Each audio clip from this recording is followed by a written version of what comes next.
क्या आपको पता है एक ऐसा बिल जो महिलाओं को संसद में 33% आरक्षण देने वाला था, वो लोकसभा में पास ही नहीं हो पाया। और इसके पीछे छुपा है एक ऐसा मुद्दा जो पूरे भारत का राजनीतिक नक्शा बदल सकता है, वह है डिलिमिटेशन। लेकिन ये डिलिमिटेशन आखिर है क्या और दक्षिण भारत इसको लेकर क्यों टेंशन में है, चलिए समझते हैं आज आसान भाषा में। नमस्कार दोस्तों, आज हम बात करेंगे एक बड़े राजनीतिक मुद्दे की, महिलाओं की आरक्षण बिल, डिलिमिटेशन और जनगणना का कनेक्शन। यह सिर्फ एक बिल नहीं बल्कि आने वाला चुनाव और देश की राजनीति को पूरी तरह बदल सकता है। सबसे पहले समझते हैं डिलिमिटेशन। इसे हिंदी में परिसीमन कहते हैं। सरल भाषा में अगर समझे तो देश में जितनी आबादी होती है उसके हिसाब से चुनाव का सीट तय की जाती है। मतलब जहां ज्यादा लोग वहां ज्यादा सीट और जहां कम लोग वहां कम सीट। यह काम करता है एक खास बॉडी, परिसीमन आयोग, और इसका फैसला अंतिम होता है दोस्तों। कोर्ट भी इसमें दखल नहीं दे सकता है, यह जो कर दिया वही होगा।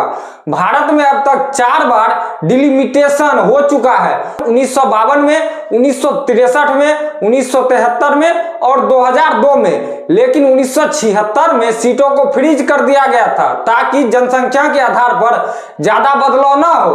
अब आते हैं सबसे बड़ा सवाल पर, महिला आरक्षण बिल इससे जुड़ा कैसे है। देखिए 2023 में सरकार ने कानून पास किया था, लोकसभा और विधानसभा में महिलाओं को 33% आरक्षण मिलेगा। लेकिन ट्विस्ट ये है, ये आरक्षण तभी लागू होगा जब नई जनगणना होगी, उसके बाद डिलिमिटेशन होगा। जब तक सीटों का नया बंटवारा नहीं होगा तब तक महिलाओं को आरक्षण नहीं मिलेगा। अब 2026 में जो नया संशोधन आया है उसमें सीटों को 543 से बढ़ाकर 800 करने की बात की थी, लेकिन यह बिल पास नहीं हो पाया। अब सबसे बड़ा विवाद यह है, विपक्ष कहता है पहले से मौजूद 543 सीटों में ही 33% आरक्षण दे दो। सरकार कहती है नया सिस्टम बनाकर सही तरीके से लागू करेंगे।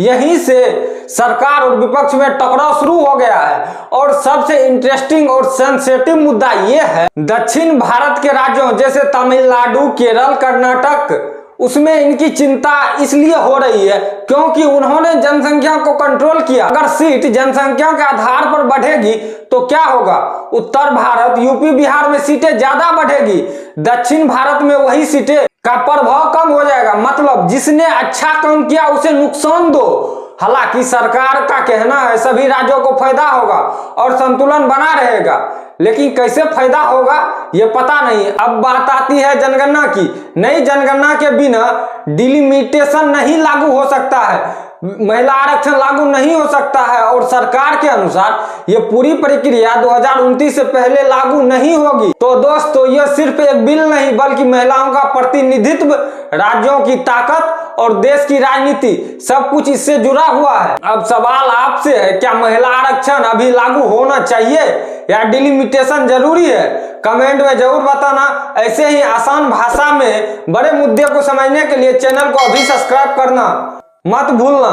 मिलते हैं किसी और वीडियो में, तब तक जय हिंद, जय भारत।